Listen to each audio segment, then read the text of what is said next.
Well, hello, everybody. Welcome to another episode of the Orange Report with Kira Davis. I am your host, Kira Davis. I am just Kira Davis on Instagram, JUST Kira Davis, and Kira Davis on X. We are broadcasting live to X right now. I'm going to pin this real quick.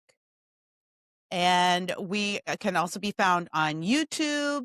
We can be found on Facebook Live, and then we post the recorded episode all around, but you're in the right place. You found me. Well, welcome to the show. We've got a lot to talk about today, but we're pretty much only going to talk about one thing today because over the weekend, we finally had a Republican debate in the California gubernatorial race, Steve Hilton versus Chad Bianco. Thank you to the Lincoln Club of Riverside County for hosting that. Coachella Valley, I think it was.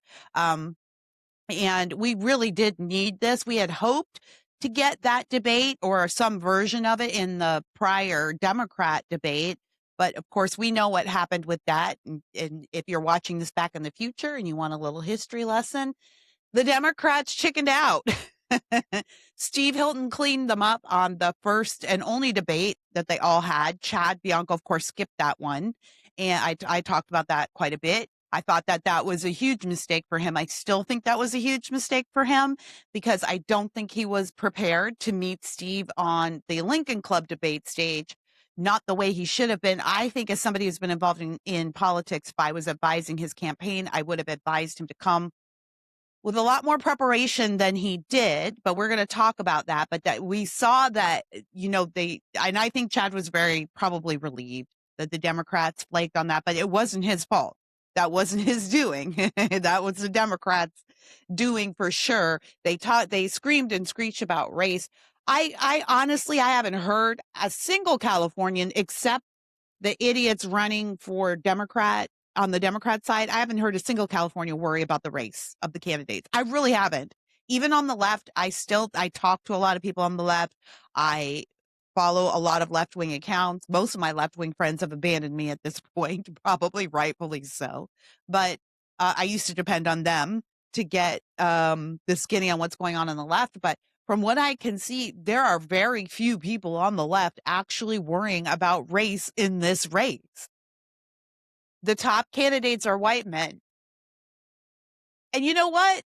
It's almost always like that. I don't know why we've decided in America that we're going to force something else on people. For whatever reason, I have ideas that are probably too controversial for the Orange Report at this moment. Maybe I'll go over to TikTok and drop them there. But for whatever reason, most Americans end up choosing a white man to lead them. Not all the time, obviously.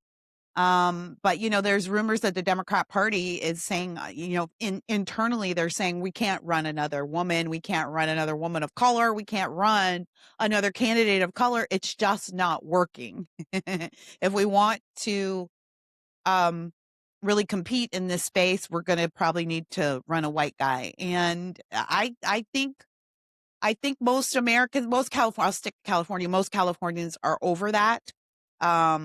We've been doing the DEI, CRT, multiculturalism, oppressed people groups for 20 years now. We've been doing that. And all that's happened to California is we've gone straight to hell. That's all that's happened. None of these candidates of color, I talked about this when they tanked the first debate or that second debate. None of the candidates of color that we have produced in this state have been productive. None of them have helped. None of them have done well for California. Not a single one of them. In fact, all of them have been presiding over the worst corruption and worst fraud in America and possibly American history, as we're going to find out. People, we're rolling up on $1 trillion of fraud here in the state of California. $1 trillion.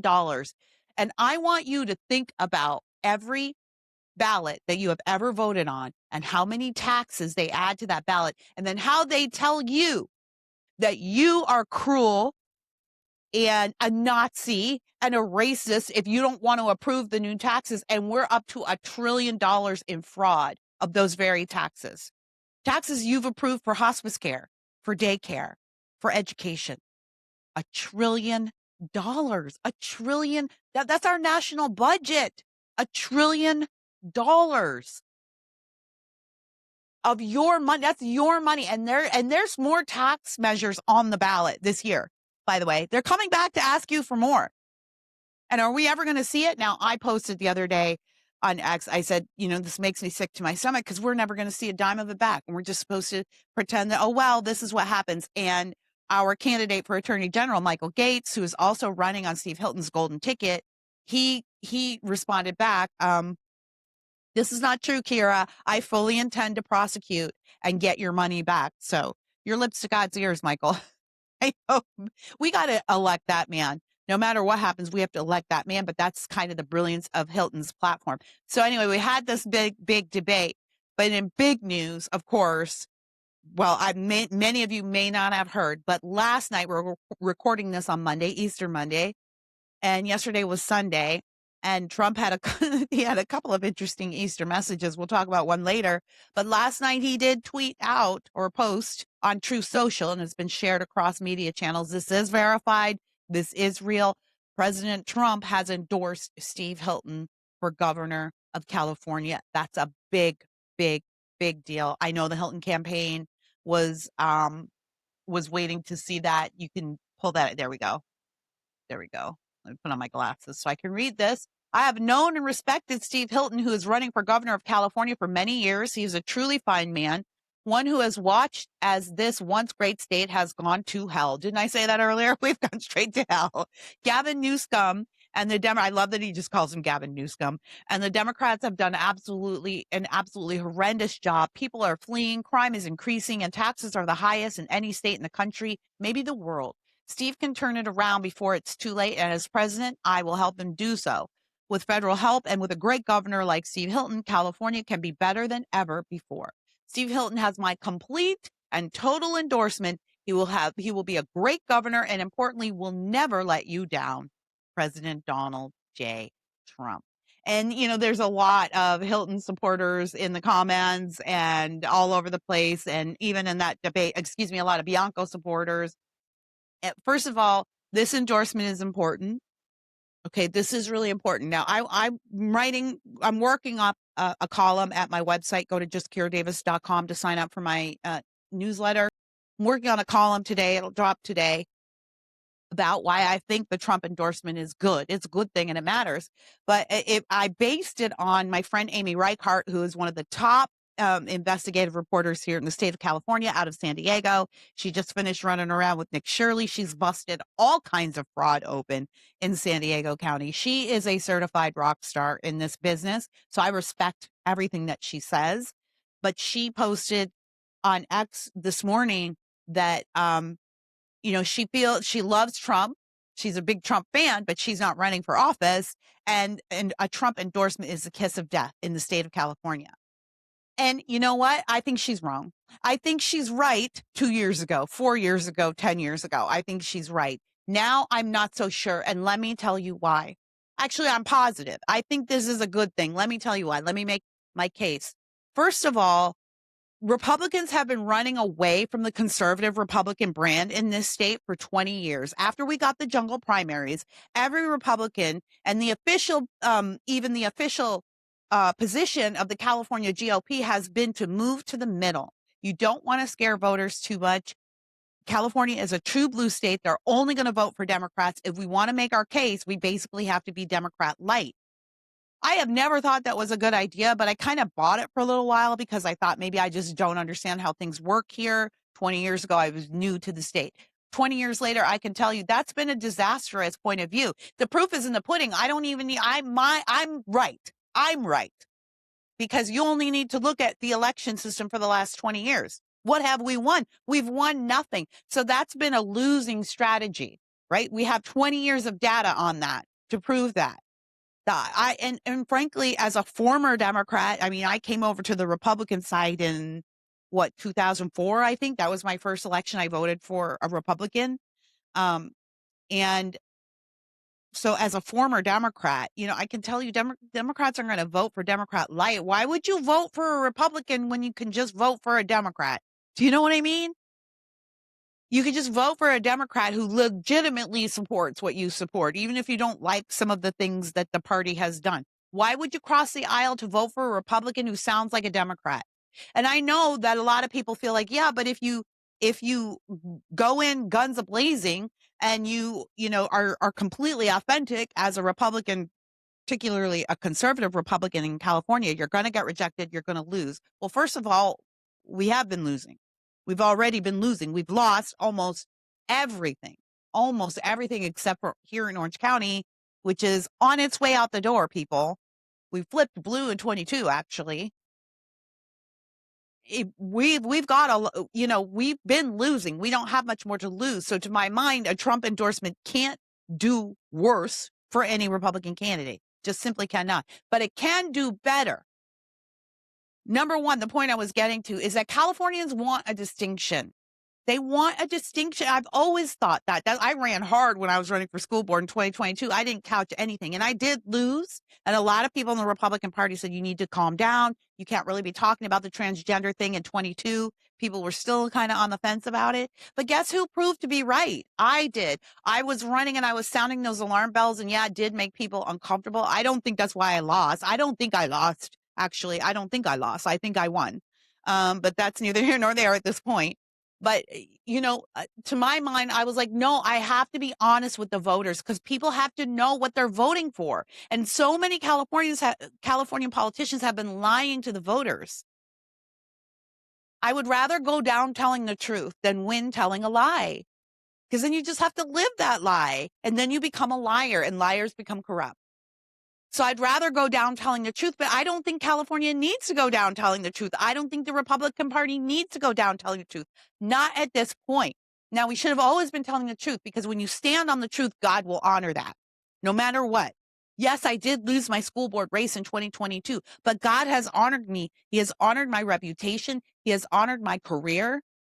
He has honored my voice because I told the truth, even when it was hard to tell it, and even when it cost me something. I told the truth. Californians want the truth. We've been lied to so much, we left reservoirs empty when Los Angeles needed them.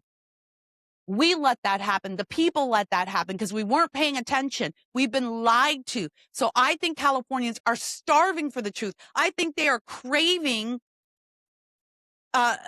delineation. They are craving clarity. And even the Californians go, you know what? No, the Trump thing, that's too much for me. Fine. Like, at least they know what they're not choosing. And then they know what they are choosing. But if we don't give them a distinction, then when things go to hell in this state, it's too easy for them to go, well, it's just the generic political landscape, right? We didn't have many good people to choose from. Instead of us being able to look back, we can't look back at the last gubernatorial election in the state. Brian Dawley, do you remember that name? Nobody does. Nice guy, boring milquetoast candidate who made absolutely no presence, who was no presence on the scene. Most people didn't even know we were having a gubernatorial election that year. If you don't give people a distinction and always and be consistent and truthful about it, then you don't have the moral high ground when people are finally ready to make the choice. So all of you milquetoast Republicans out there, now nobody trusts you. Your base doesn't trust you. Certainly the middle is not going to trust you because you weren't honest about what you thought and what you believed would be good for this state when it counted. Now you don't even have the luxury of standing on the truth, of standing on consistency. I do. And guess what? Steve Hilton does too. Let me address this too. It's no secret I'm a Hilton supporter and a Hilton friend. I've known him for over a decade now. His show is where I met Charlie Kirk. That's how I became a friend of Charlie Kirk's, on Steve Hilton's show. And Charlie Kirk endorsed Steve before his death because Charlie and I both knew the man that Steve was. But I'm running into people still today, to this very day. I ran into a good, intelligent, very politically minded woman here in California a couple of months ago. And we were talking about the difference between the two candidates. And at that time, I wasn't saying anything negative about Chad because I wanted everybody to make their own choices and make it honestly. I wasn't saying anything negative. So she was telling me all kinds of negative stuff about Steve, and I was just listening. And one of the things she said was, I know that you like Steve. She didn't know that we actually are personal friends. I know that you like Steve, but I have heard that he's a Democrat plant. And that's so crazy to me because I've known Steve for over a decade. Like, if he's a Democrat plant, then he's been playing the long game. Do you know what I mean? The long game. I have known this man since before he even had an inkling that he might run for governor. And I've watched him grow and change. And you know how he's grown and changed over the years? His core values have not changed. His core views have not changed. He's only become more conservative because just like me, he's been sitting in this state watching it fall to one party rule. And that's where he finally said, somebody's got to do this. And I think I have the juice to do it. And as I explained last week, that's why I'm supporting him. And if I thought Chad had the juice to do it, I would support Chad. But I'll tell you what, if I had like even a small measure of thought that Chad could pull this out, I was cured of that at the debate this weekend. Cured. I do not think he has what it takes to face this Democrat field. He could barely face Steve. And I think he did way better than I thought he was going to do, by the way. He really did. But even then, as somebody I'm politically savvy, I've worked on campaigns and I know what I'm talking about. And if I was his campaign team, I would have been real nervous about that performance. He was antsy, he was defensive, and he didn't really have good answer for the very combative things Hilton said. And of course he was going to be combative. That's the other strange thing that's happening today. Everybody's like, well, Hilton said mean things about Chad. Like Chad doesn't say mean things about Hilton. Chad does all the time. I only went public with my Hilton comments, with my Hilton, endorsement when I sat personally in a talk. I sat right in front of Chad and I watched him look at me as he tried to spin a TPUSA endorsement. He was lying. And I couldn't believe it because until then I thought we were all playing nice. And then I realized Chad's not playing nice. So the reason why you think that Steve's the only one giving negative talking points here against Chad is because Chad's not on social media. I mean, he is. A lot of you follow him.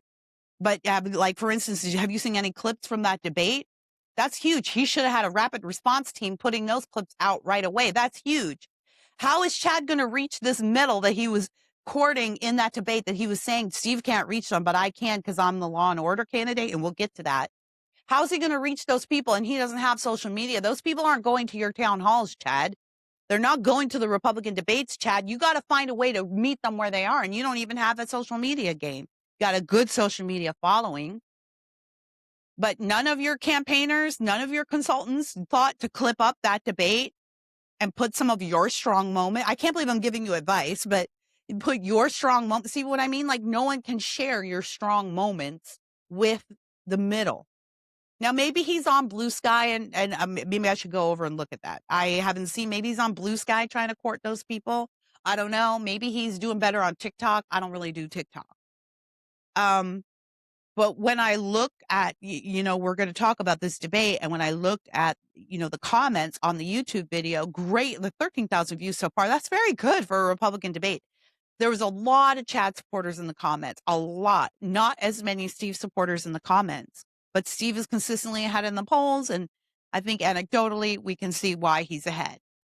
But that's because that's the entirety of Chad's base. It looks like he has a lot of people, but that's because they're following him where he goes. When he pops up on social media, they're there, but that's everybody. That's all of them. So he's not really winning people from the middle right now. And I just thought it was so bizarre as somebody who, it's the same way I feel about all of the bizarre conspiracy theories around Charlie's death and around Charlie and his wife right now. Like the Charlie I knew was just a regular guy. He was wealthy. He was a wealthy guy and a popular guy. Okay. So in that respect, he wasn't regular. I get that. But if you met Charlie, you wouldn't be going like, there's definitely something off about this guy. He's definitely like involved in some deep conspiracy, some deep intrigue with Israel and the CIA. Like you wouldn't. You would think that's as ridiculous as someone saying that about your husband or wife who passed away, right?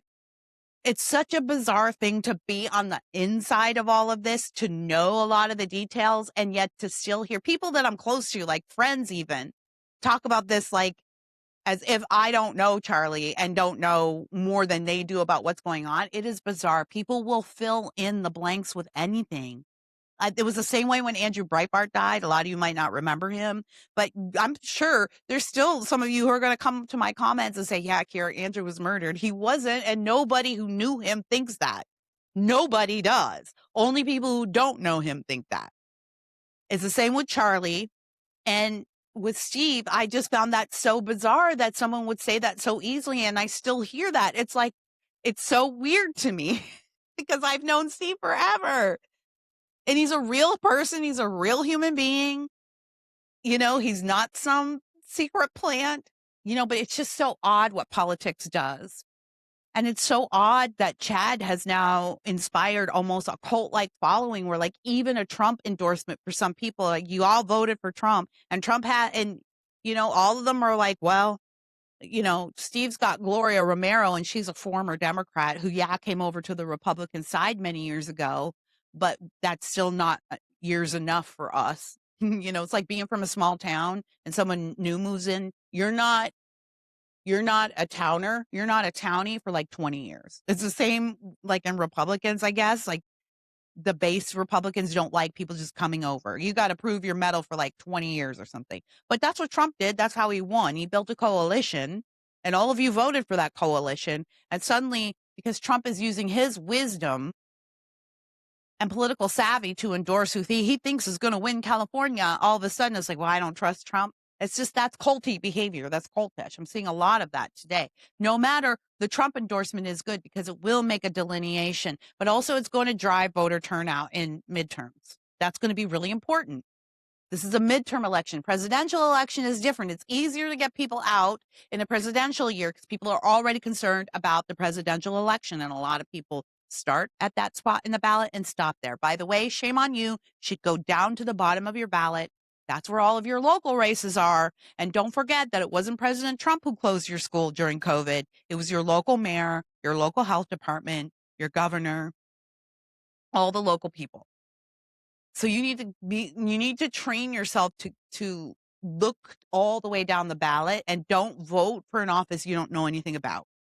Because you could end up voting the person who will close your schools down. You'll vote them in because you were like, oh, I've seen that name before. That happens a lot with judges. Don't do that. You're not helping anybody. A lot of you, I know, I know for a fact, because I queried you afterwards in 24, a lot of you voted for the judges who closed your schools down. You didn't know it. And they won by like 4 or 5 votes. That's how narrow it is sometimes. You voted for the person you were bitching about during COVID. So be really, really careful. It's not a test. All right. You don't get penalized if you don't answer every question. You don't have to vote for every office, but you should scan down and vote for what you know. So in the off year, in a midterm year, it's turnout that wins, not a presidential election that brings out the whole nation. It's turnout. It's who's aware of the issues. And we've got voter ID on the ballot this year, and that's a huge issue for left and right. It's 80-20. Everyone wants it. It's going to be a huge driver. That means it's going to be a huge base driver.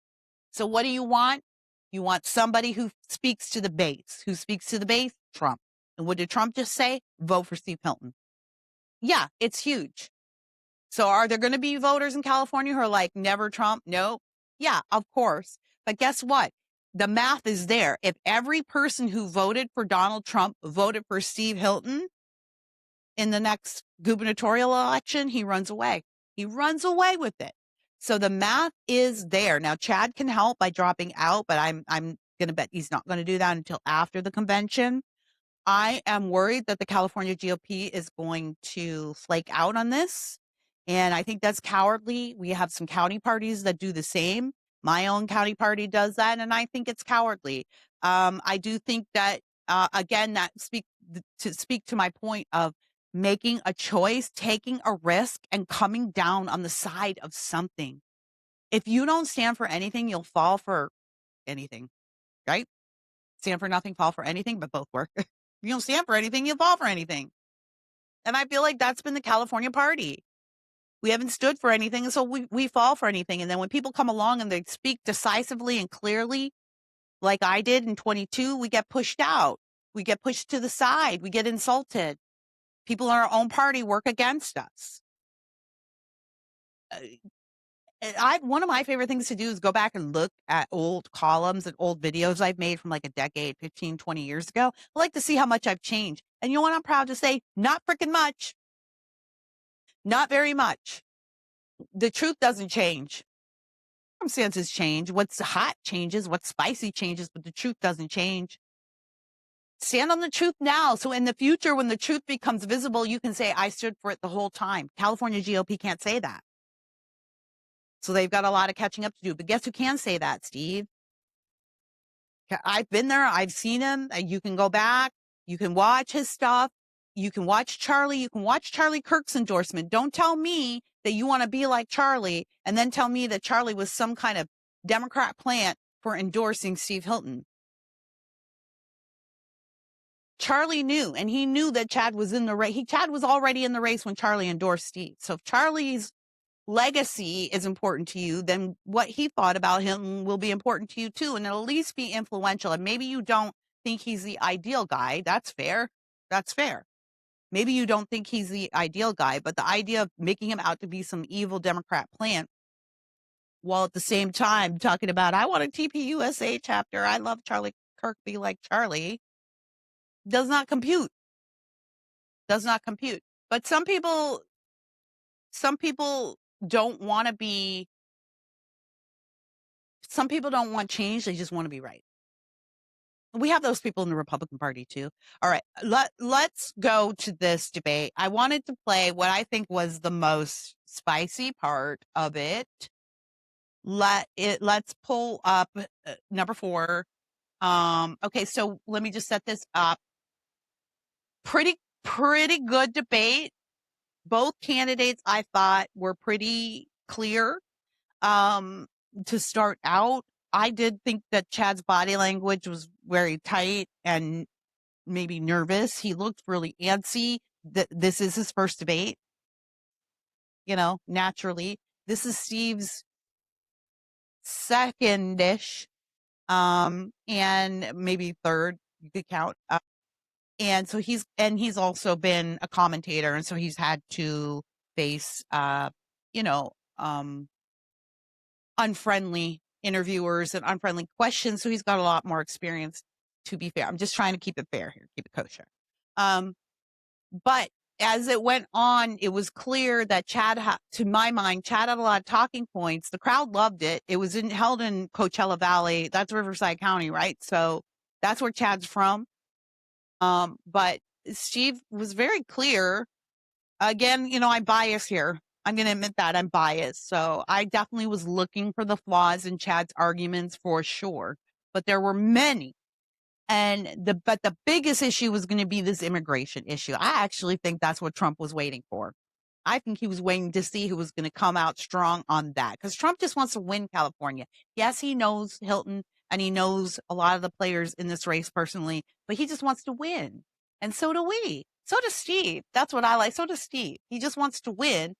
And so the immigration thing was going to be the biggest thing, because Chad had that very iffy video where he supports amnesty. I'm not even going to say seemingly supports it. I watched the video ad nauseum and could not glean any other message from it. And as an opinion journalist myself, I did do my best to watch that respectfully and as objectively as possible. And I did the same with the BLM video. The BLM video is what really changed my mind about Chad, because I'd only ever watched it without sound. But when I watched it with sound, it was a completely different experience. You had to know, Chad's team had to know that and the immigration thing was going to come up.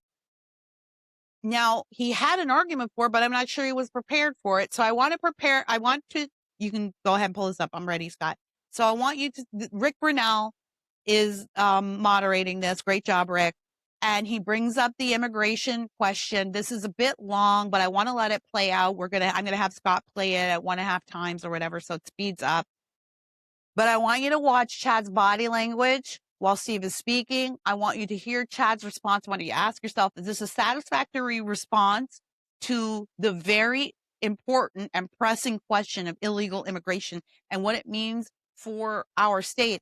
And then I want you to watch Steve pull out the receipts and ask yourself who was ready to face Democrats. Go ahead and play it. Administration.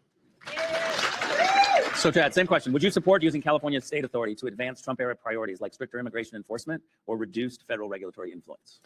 Yeah, so for 33 years, the only thing that can guarantee me losing my job is to lie.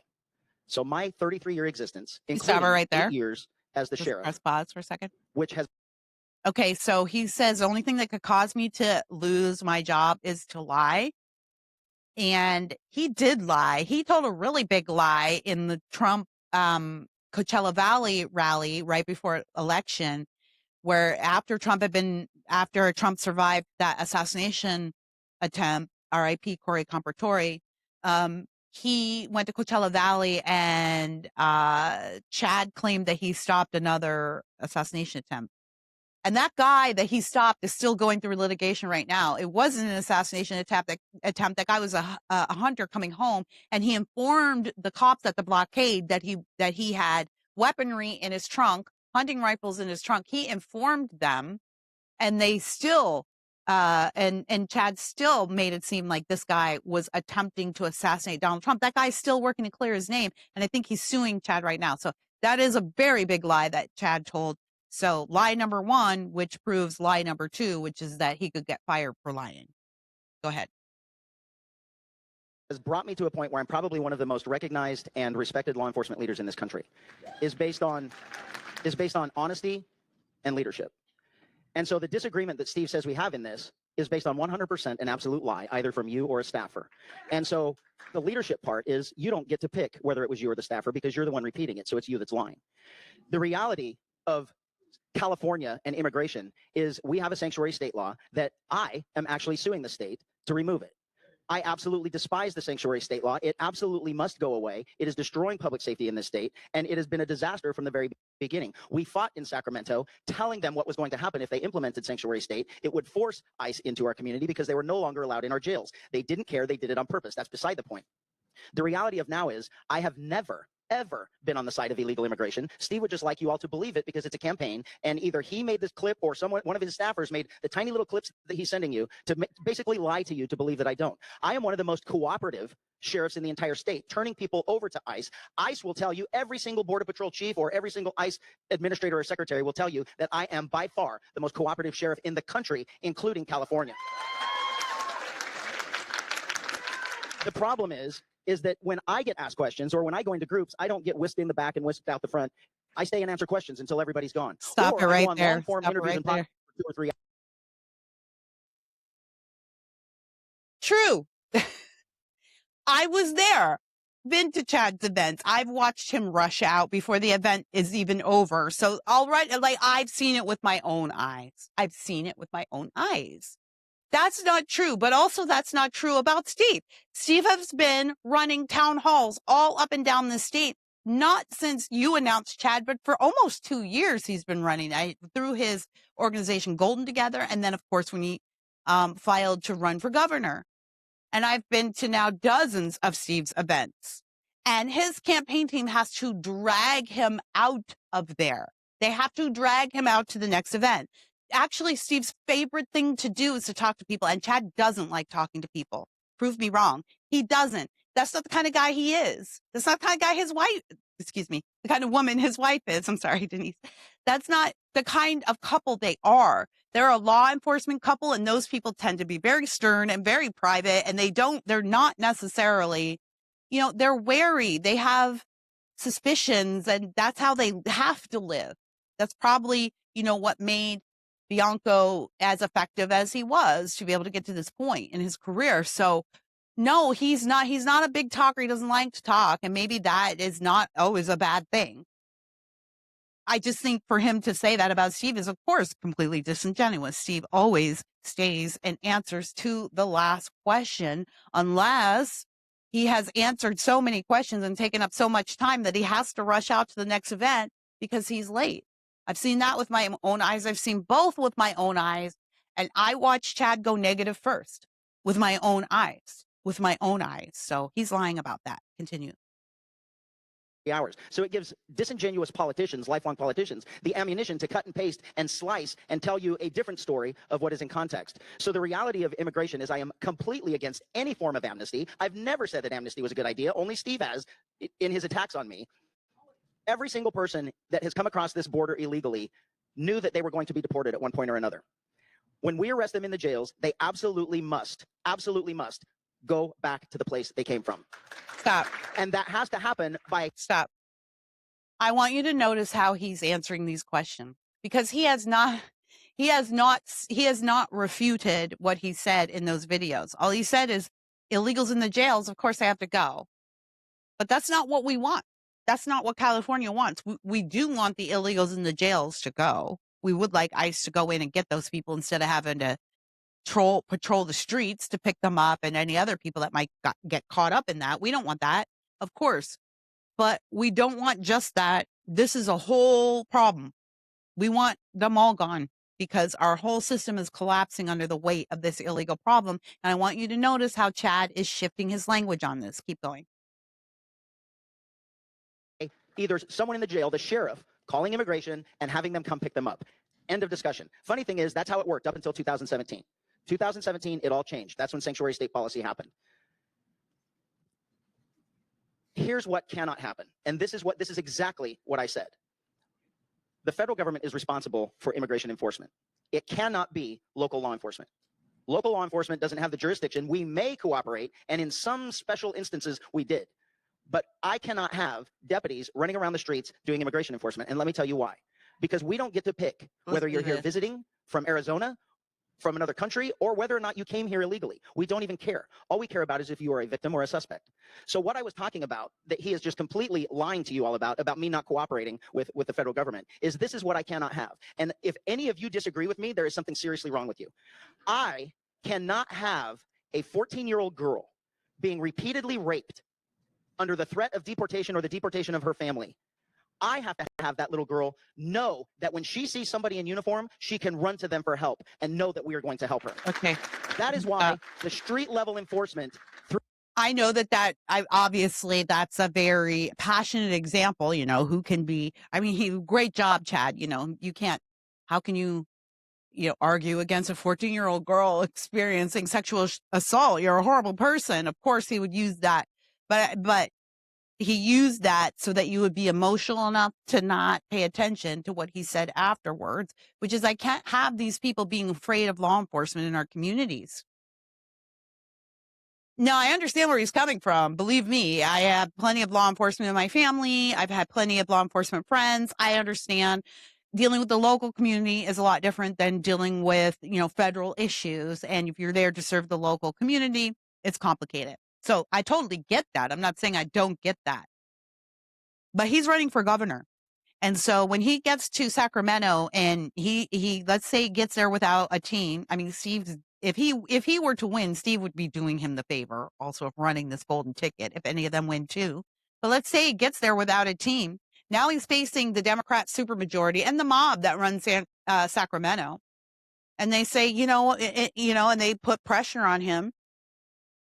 He's already indicated to you that he has limitations. He's already indicated to you that he's putting limitations on his values around immigration. This is what he's indicating. So when a Democrat goes to him and says, look, Chad, we don't want you to cooperate with ICE even in the jails because it's making the community nervous and law enforcement is not going to be able to develop trust with that community. Is he going to say, oh, no, absolutely not. I stand firm on this and I'm not changing. Or is he going to kneel to them the way he knelt to the BLM crowd that told him to take the knee, that screamed at him to take the knee, that demanded he take the knee. And then he took a knee, crotch level in front of that man. I'll never forget that image. That's not the image of a governor. So I want you to pay attention to how he's shifting the language around this. What he is telling you is, yeah, I'm going to cooperate with federal law enforcement. Great. Thank you, Chad. As he says, that is the law. But we may not insist that local police cooperate with federal law enforcement or ICE because we don't want to make the illegals in our neighborhoods scared. And I think what will make the illegals in your neighborhood safe is if you enforce the law all the way around. Call me crazy. All right, go ahead. throughout our history has never been involved in immigration enforcement. It has always been in the jails. When we arrest you, when we stop you for victimizing us, and you're in the country illegally, you've got to go. And I am one of the most cooperative with our government in that All right, in that stop realm. one more time. And I Let am me make suing. a point here. This is what I want to say about that. We don't want you to just arrest the illegals in the jails. We don't want you to just cooperate with the illegals who are in the jails. What we want to hear from you, Sheriff, is that not that your law enforcement officer, you're not a sheriff anymore. You made that clear in this debate, but you're running as a sheriff. But when your local law enforcement officers are out and they run into, say, gangs, let's say they run into one of these e-bike cyclist gangs that take over our streets all the time. What we want to know is when they discover that some of those people are illegal, they will hand them over to authorities. They will refer them. That's the thing Chad is not saying. Do you understand? Can you hear it? That's the thing he's not saying, is that local law enforcement will also do their jobs when it comes to arresting people that they find in other criminal cases. For instance, if they go to a robbery and they discover that one of those people is here illegally, we want to know that that guy at that moment, even if he hasn't been arrested, is going to be referred to authorities. We want to know that when you suspect that, when you local law enforcement suspect that in a neighborhood, in a community, when you suspect illegal alien activity, you will report that to the federal authorities who can do something about it. So I want you to pay attention to what Chad is not saying. Keep going. The state right this second, and it's been going on for years, trying to get rid of sanctuary state. So the lie coming from Steve or his staffers, but here's the difference. I know what leadership is. It's coming from him. The lie that I am against some type of enforcement of immigration is absolutely ludicrous. I am the law and order person that for my entire career is based on integrity, leadership, and honesty. So you're 2 minutes behind. So do you want to take out this and? Well, I agree. I agree Okay, with Chad stop that right the here. leadership is coming from me.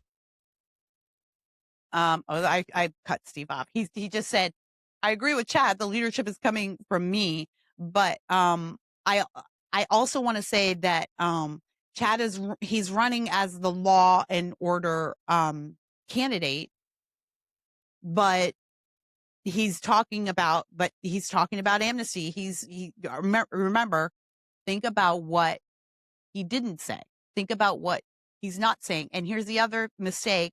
Again, if I was running Chad's campaign, I'd be talking to him about this.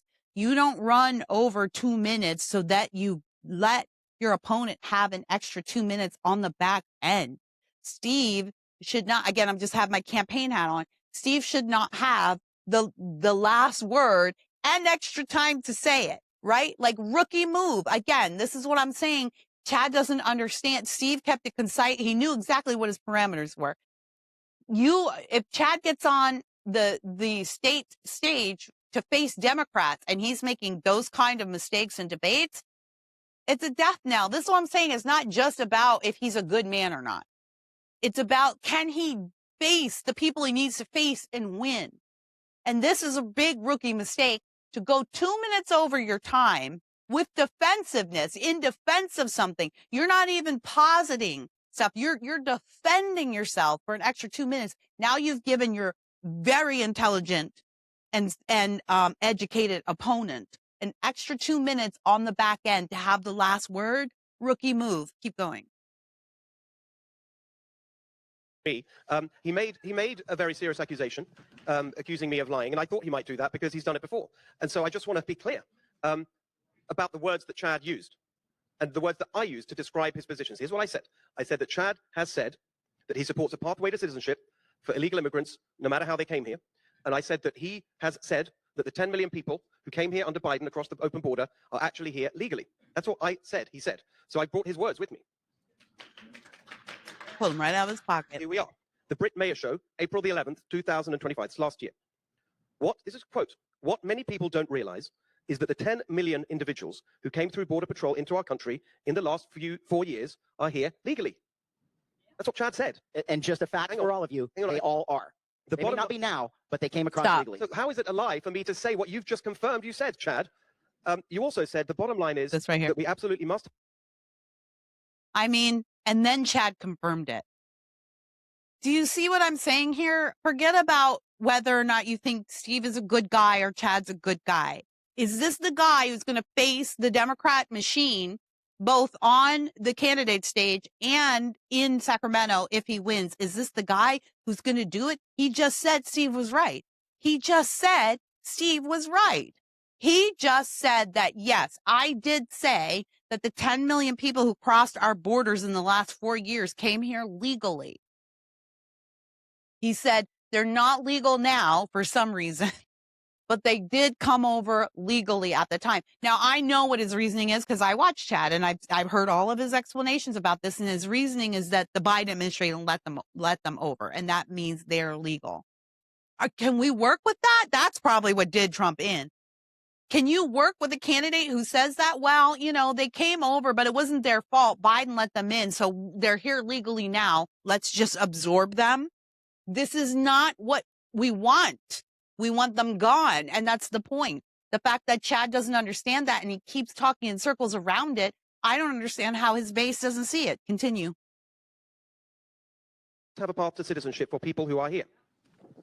The same pathway that you got. Pastura, no. Rude. What an outrageous and offensive insult that Chad just made to every legal immigrant in this state and in this country. Yeah. I came here legally. We have a pathway to citizenship in this country. It's called legal immigration. I just took it. Here's what Chad said on November the 22nd last year. Quote, right here, Scott. Whether they can. You'll notice, Chad, how antsy Chad is, and you probably didn't notice, but I like to pay attention to body language, and Chad's got the antsy, anxious body language, and he's tight, he's closed, and he's reacting. His body is reacting to everything Steve is saying, and that is not, we can't have that guy in Sacramento. We can't. There's going to be a lot of craziness up there. We can't have that guy. But then for him to say, in a state like California, where a lot of us here came from other countries, a lot of us came here legally from other countries, in a state like California, trying to compare Steve's path to citizenship, which is also the same one I took as a Canadian many years ago when I was 18 years old. A little different, I guess, because I have an American parent.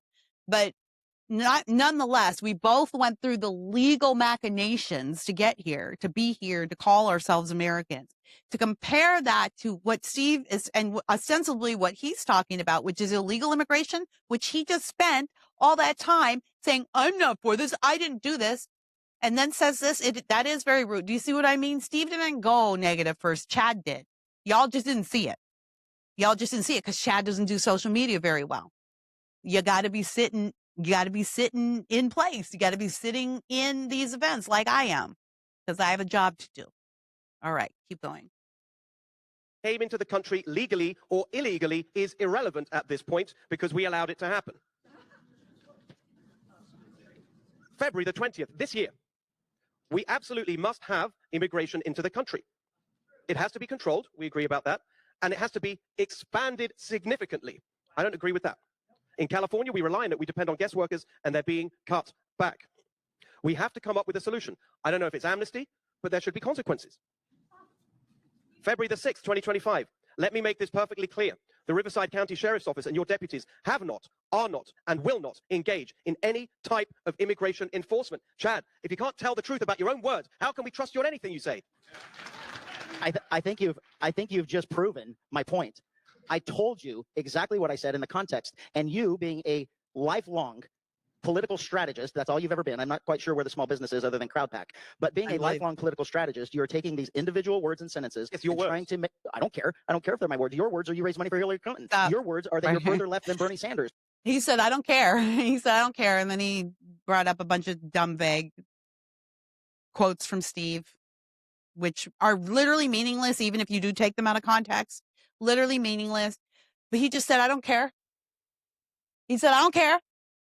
But he did say those words. Steve read the words to him. And what is it? And he said, you're taking them out of context. But here's the other thing. See, I did go back, Chad. I did go back and watch that whole long form video. You're so proud of yourself for doing long form interviews, but you don't do anything to get those interviews to the people. You know, whatever. A long form interview is useless, Chad, if no one sees it. It's not like you're going on freaking Joe Rogan. Give me a break. But, you know, that he said, okay, so I went back and I watched the video, and you know what? He was squirming. I don't think he wanted to say that, to be honest. I don't think he wanted to say it. I don't know if Chad really believes this. But I do think that he feels like this is how he has to talk to get that coveted illegal alien vote that we know drives a lot of votes in this country, or at least the illegal sympathetic vote. So yeah, he was massaging his language there. He was trying to make a point in a way that wouldn't be offensive to the particular listeners of that particular podcast. And Steve is absolutely right. If you can't depend on a man to tell the truth, if you can't depend on a man to say exactly what he thinks and then own his words, how can you depend on him to stand up to the Democrat bureaucratic complex in Sacramento? Steve is absolutely right here. Chad should be embarrassed. Steve pulled the receipts right out of his pocket, and Chad was not prepared. He was not prepared at all. He is not prepared. Keep going. Your words, or that you want reparations. Your words. We can go on and on and on, Steve. Those are all your words in entirety. You're taking mine in splicing. Okay. This is real. It's everything. And what I want you to do is go research it, because if you watch, well, I want you to sit through the whole hour and a half, but it's actually great stuff. If you're just going to take a quote from it, I did. one sentence of 5 seconds, you're not going to get anything out of the context of the entire thing. Our immigration system is broken. I am completely against what we have. If you think it's broken, I mean, you're not paying attention to what we have. What a pathway to citizenship. I have friends who are here legally, that it's been 20 years and they still can't get approved. So one of them is 15, and he's completely terrified now because they're saying they're going to deport him. He's got 2 kids. He's been here 15 years and he still can't get approved. So absolutely, we have to fix this pathway to citizenship. We have to have it to where they can get it done. And exactly what I said is that we absolutely must have a pathway to citizenship for people who are here, who are trying to get through the system, instead of it taking 10, 20, and sometimes 30 years. It's common sense. And I want again to point out, I know you're hearing the crowd go wild, but they are in Riverside County. This is his stomping grounds. And you know, to me, that's another notch in Steve's belt. He went into enemy territory and did not flinch, and he didn't quit, and he didn't, you know, flake. So I think that says something about him. But then, you know, Chad is saying, well, it's taking 10 to 15. Listen, no one knows better than me. I know better than Chad how long it takes. And definitely Steve does too. And I had an American father, and it's a very deeply complicated and ridiculous process. He's not wrong about that. But why? Could it be that our immigration system is so backlogged with illegal cases that the legal cases are hard to get through? You know, again, the problem to stop here, the thing we can stop right now, immediately, that will result in immediate relief, is to end illegal immigration and send every single person who is illegal here home. And that's an 80-20 issue. Chad is still spinning, and he's spinning so hard his body can't sit still. This is not a man who is going to perform well on a general election stage. Keep going. Okay, look, so we are at the point where everybody is even in terms of time. We've been very aggressive about watching time, and we are also 8 minutes over. What I'm going to ask everybody to do right now is take 2 minutes each. All right, you can stop it there. Please keep it to 2 minutes. And let's come back. All right, I suggest you go and watch the whole debate. Thank you to the Lincoln Club of Coachella Valley for hosting that. We needed it. Thank you to Rick Grinnell for being the moderator. I thought you were a very good moderator, sir. We needed that. I don't think that I don't know if it changed your mind. You know, drop it in the comments. Let me know in the comments if your mind was changed. I think the people in the commenters section, I think, you know, I was trying to read along with the comments, and pretty much everyone was already, Chad had a big crew in the comment section, and I didn't see anybody who was like, wow, I never really heard Hilton say that, and now I don't like him. I didn't see any of that. I didn't see any of that on Chad's side as well. So I don't know if we can go by the comment section. So we'll have to see. But I feel like we can go by Trump's endorsement. I think that's what Trump was waiting for, because immigration is the biggest issue. That is the biggest issue because it's informing everything else. The fraud is because of our immigration system. The crime is because of our immigration system. The lack of medical care or difficulty in medical care, that's because of our immigration system. The traffic is because of our immigration system, right? Your crowded schools are because of our immigration system. weird guys like Mamdani getting voted in for some reason into the capitalist capital of America, of the world. That's immigration. That's illegal. That's a result of illegal immigration. So the illegal immigration issue is top of mind for everybody, particularly in California. So I do believe that Trump was waiting to see who was going to come down the hardest on that, because that's the person he needs to work with and for. And as far as I'm concerned, all Chad did was make it look like he could be convinced otherwise if someone made a good enough argument to him. He could be convinced to kneel for BLM. And I'm sorry, my dear friends. I'm sorry. I know that you're saying he was kneeling to pray, but I have to assume that you assume that because you did not watch the video with sound. Watch the video from beginning to end with sound. I will tell you what, as a Black woman, I was deeply uncomfortable with what Chad did. Deeply. Because what I saw him was kneeling to the mob. I saw him kneeling in front of that Black man with a bullhorn in his hand, who was basically screaming at him to oppress himself, to be down with the cause. And that's what he did. And when he knelt crotch level, I asked my husband, I was like, what does that look like to you? And he was like, I would never kneel like that in front of a man. Because that means something. That visual means something. But again, if you want to say, Kira, you're being unfair, he was praying, I just say, go watch the video with the sound on and pretend it's not Chad. Pretend it's Steve. Look, I know people get emotional these times. This is why I'm not coming down too hard on y'all. And my friends who are Chad supporters, and they're really upset with me because I'm supporting Steve and I'm being negative about Chad as if we could get through. Let's pretend Steve and Chad get through. Do you think they're not going to go negative on each other? Like, this is politics. This is how it is. But see, I'm okay with it because at the end of the day, we're all going to be one big happy family because we have to be. At the end of the day, that's what it's going to be. We're going to get behind one guy one way or the other. All right. And by the time the next gubernatorial election comes around, we won't even remember these arguments that we're having. Some of y'all are laying down these arguments like they're going to decide the rest of your life. And we're not even going to remember who was in this gubernatorial race in 4 to 8 years. It'll be like John Kerry or Howard Dean, there'll be names that sort of trigger a vague memory, but we're not going to be holding each other accountable for all of this right now. So some of y'all out there need to calm down. All right. We're going to come through primary season and we're all going to be one big happy family. So don't take it too seriously, but take it seriously enough to pay attention. You don't need to be throwing your fellow Republicans overboard because they're not thinking as clearly as you want them to be on this issue, or vice versa. I think the Trump endorsement is a good thing because it adds distinction. And like I said, the math is there. If every person who voted for Trump voted for Hilton, he wins in a landslide. And that's not even including the people who are just so sick of the Democrat BS that they have no other choice than to cross the aisle just to make a protest vote. And there's a lot of them out there, I don't think, I've never thought anybody should run from the Trump endorsement ever. I do not think so, unless you don't like Trump personally. If you don't like Trump personally, don't take it. I get that, and tell people that. But part of why I think helped Trump to win is that he made a distinction. He made it clear, and he didn't apologize. He didn't couch his words.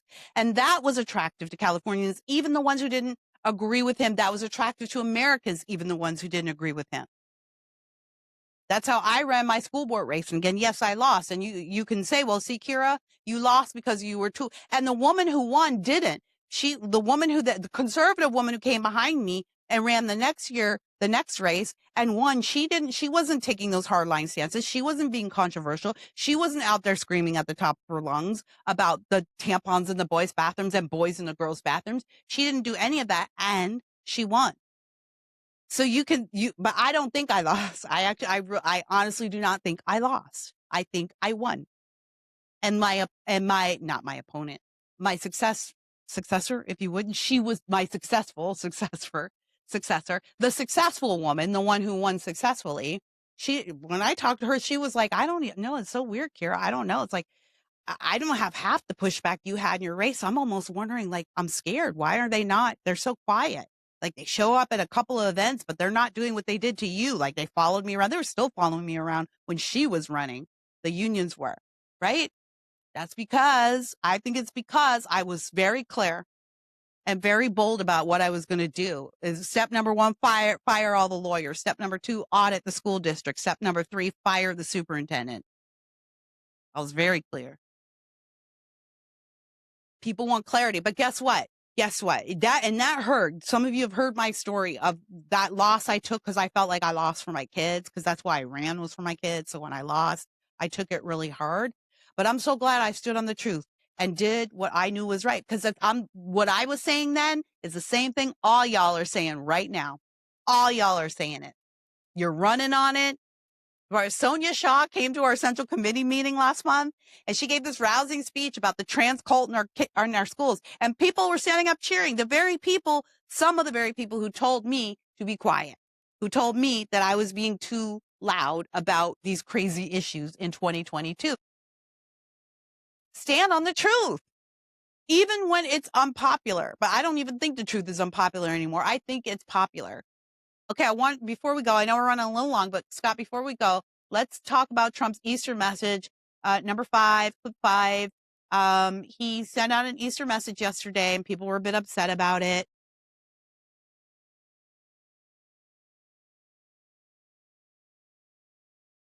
See this come up. Here we go. Trump's Easter message. He says Tuesday, he's talking about Iran. Tuesday will be power plant day and bridge day, all wrapped up in one in Iran.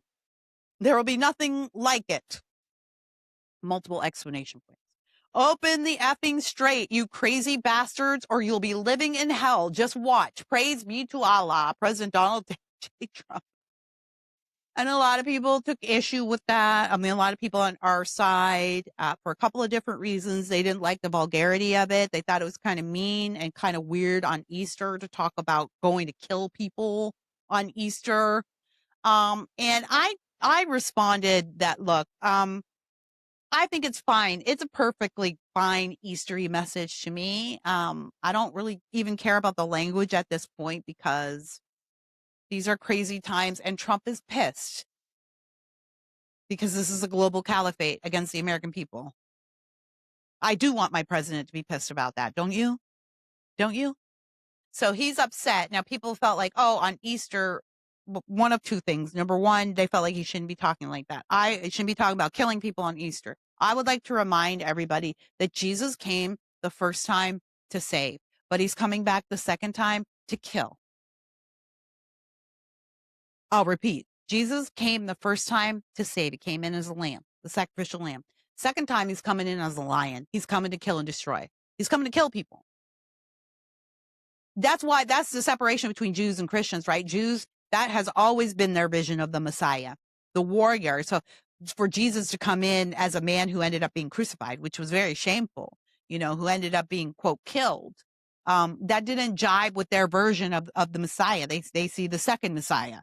They see what we see as the second Messiah, which is the warrior who's going to come in to kill people and bring justice and slit throats. That's part of Jesus too, everybody. So the left got y'all spinning around thinking like Jesus is some kind of hippie in sandals. He is not. He is a lion. He is Aslan, and Aslan is on the move. And lions can be very adorable and tender and seem soft looking.